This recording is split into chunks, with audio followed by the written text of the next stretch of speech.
Hey guys, welcome back to my channel. Today's video features the viral video by Zaesha Hudson talking about how God restored her marriage. I think it's interesting. I have put together all three sections for you to watch, and when you do, come on back. Let's talk about it. So 2018, when my husband and I first separated, once we got back together, I ended up getting pregnant. Honestly, it wasn't really the best time because we were trying to work on our marriage, rekindle our intimacy, and now we have to also worry about having another baby. So we tried to make it work and just focus on ourselves. But honestly, me being pregnant and my husband was trying to work through things in his own feelings. And he kind of got to a place where he was like, look, it's too little too late. And he let me know, like, look, I just can't do this anymore. First sonogram that I got, I sent it to my husband and he didn't even respond. Like, that's how clocked out he was of our relationship.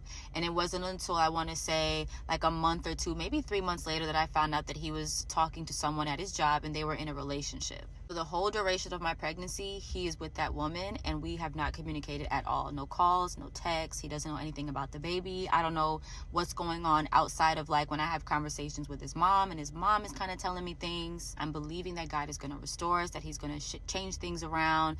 And it was hard because I'm pregnant, I'm hormonal, and I love his mom, but there were even moments where talking to his mom was kind of detrimental for me because she would tell me things like, oh, they're having fun and they really like each other. So in my mind, I'm thinking he's in love with her and this is it, like our marriage is over. And I want to also say that throughout this time, even though I wasn't talking to my husband, the Holy Spirit would tell me a lot of things. Like sometimes I would have dreams about my husband and the Lord would just speak to me through scripture. And there were times where God would give me dreams or give me scripture and then his mom would end up telling me something that confirmed exactly what God would tell me. So even though one part of me thought, okay, our marriage is over and he wants this other woman, I also knew that the truth of the matter was their relationship was very toxic. So fast forward now, I'm at the end of my pregnancy and one night I'm watching this prophetic video, and at the time I didn't really like prophetic videos too much. I was very aware that some of these prophets are false, so I didn't really take a lot of these videos too seriously. But this night, one of the videos, they were talking about that God was going to do something in 3 days. For some reason it stuck with me and I took mental note, okay, 3 days something is going to happen. So the third day comes and I'm eating my bowl of cereal at night like I normally did. It was like 11 o'clock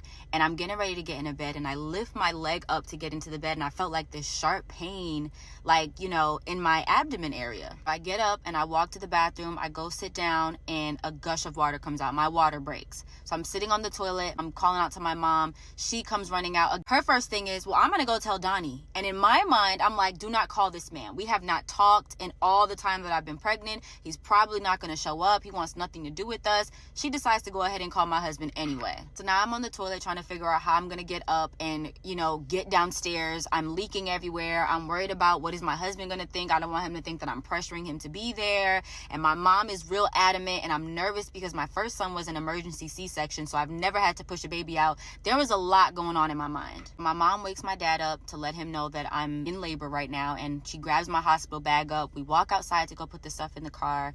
And I look out into the street and I see my husband's car is parked there. So I'll come back for part 2 so I can share what happens once I realize he's outside. So I see my husband standing out there. I get on my dad's van and we head to the hospital.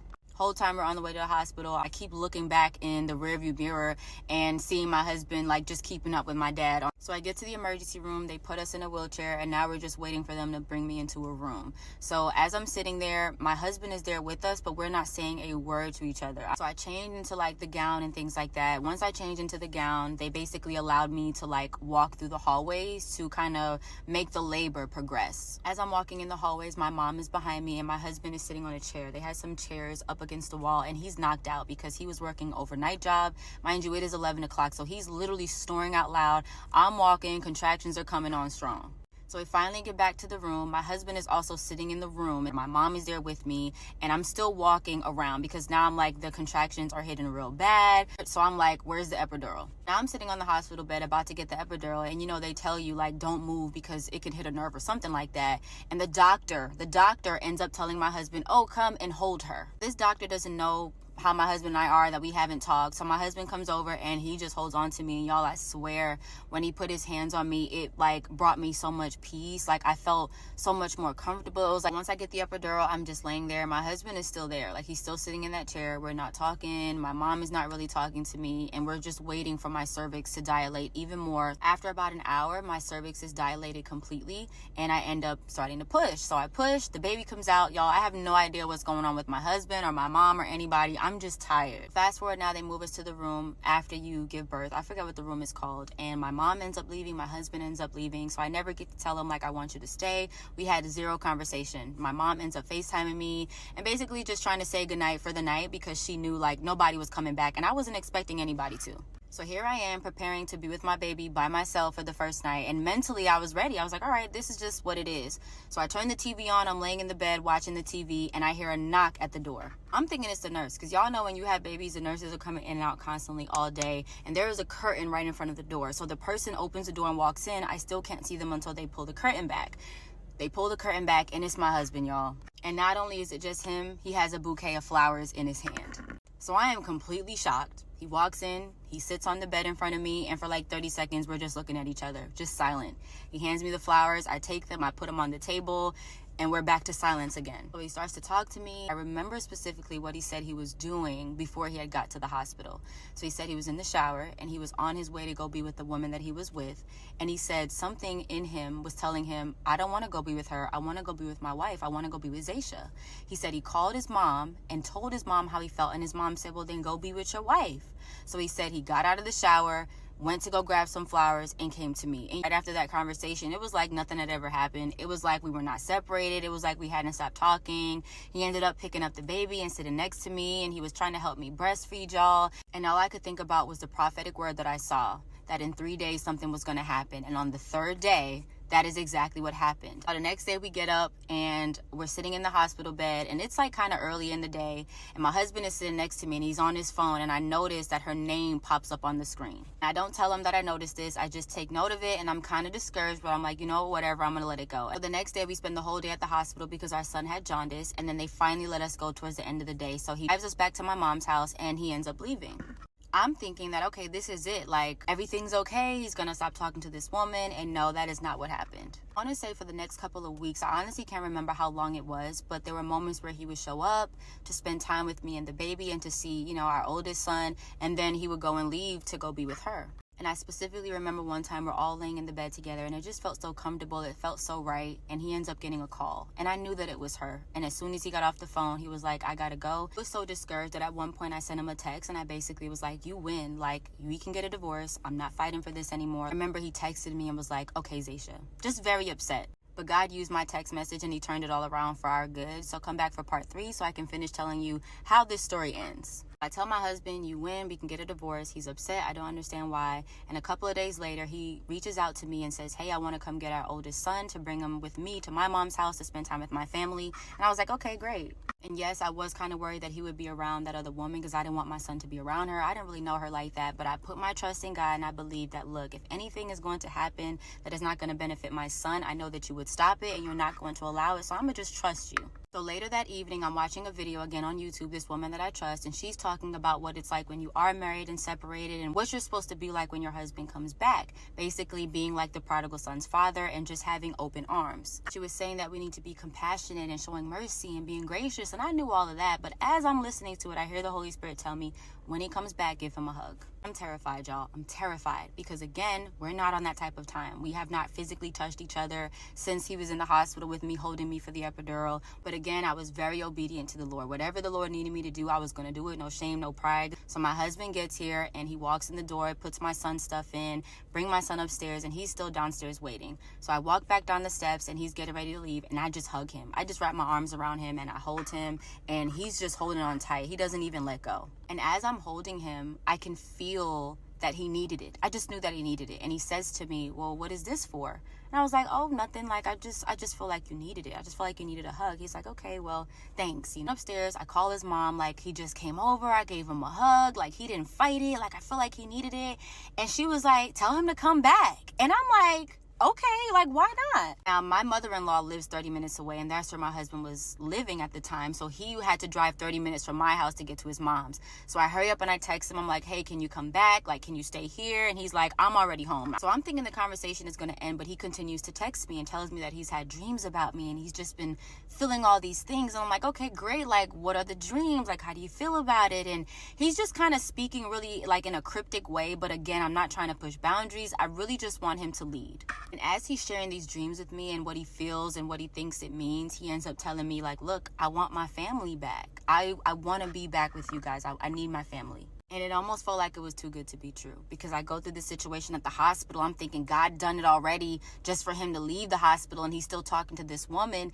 And now here he is saying he wants his family. So he tells me that he's going to come over tomorrow. The next day comes and I'm waiting for him hours long, and I don't know where he's at. I'm texting him. He's not responding. So he finally gets to my mom's house, and he admits that he had been over at the other woman's house because he felt like he needed to give her closure, because he had ended their relationship abruptly and he knew that she was feeling some type of way. Now, in my mind, I'm like, she don't need no closure. I'm your wife. But I also understood that they had been together for almost 9 months. And so there was still something there. And after that, we laid in that bed. I laid on his chest, and he just told me how much he missed us and how much he loves me. And he kind of just poured his heart out to me.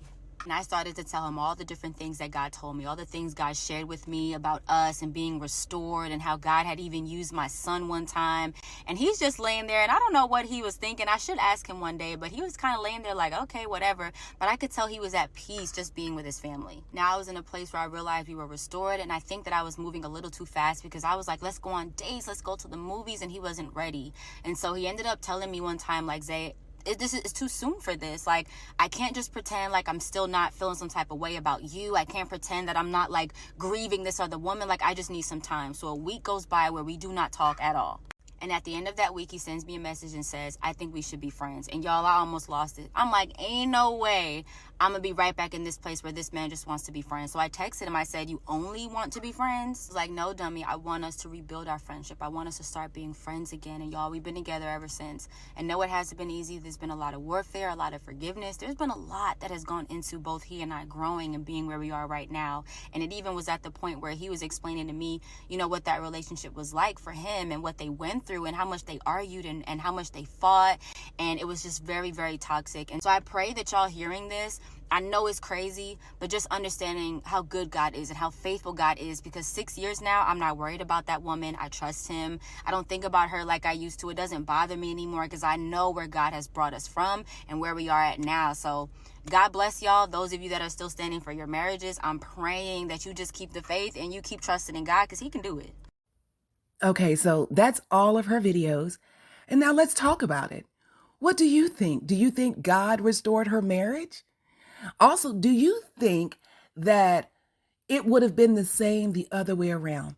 If she had been the one who cheated and committed adultery and had been away from her husband for the entire 9 months of her pregnancy, do you think that they would still have reconciled? Do you think he would have forgiven her without saying a word, without having the conversation?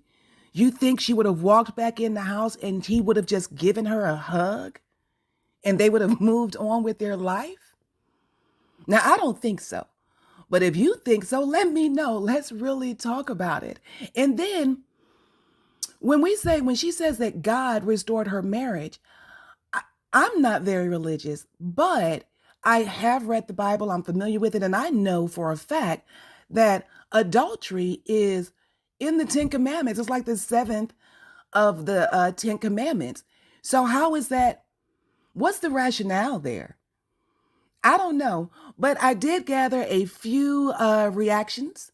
So they're going to be coming up. I'm not going to come again. I'm not going to comment again after those reactions. But if you enjoyed this video, please go ahead and like, comment, and subscribe, and share this video with your friends. Until next time, toodles. This man was hunching on a coworker for the entire 9 months of your pregnancy, did not talk to you one time, showed up to your labor and was snoring, and then went to go be with the other woman, kill him. He got you fucked up, okay? And just looking and listening to that God restored my marriage story, something in the pit of my stomach said that this man who basically cheated on this woman this entire time, and even when she is postpartum, still continues to cheat on her. Laying in the bed, he get a call from the other woman and leaves her and their kids to go be with that other woman. Then when they rekindle the marriage 1 out of the 3 times, he says, I don't want to go on dates. It's too soon. Too soon to do what? Too soon to do what? And that nasty low-down mother-in-law, her saying, oh, they're just having fun. They really like each other. Bitch, what? You should be standing in the gap trying to help me save my marriage. But you telling me of my husband and his mistress escapades and you think that is cute? And it's so silly to me sometimes when y'all come on here and be like, God did this, God did that. God let that man go for you, okay? And then you went to go get him back. Now, so that don't got nothing to do with God. Sometimes I think we think that Satan or whoever y'all think is the evil entity dressed up with a bouquet of roses is God. God don't got shit to do with what y'all got going on. This is insane. Kill him. He got you fucked up.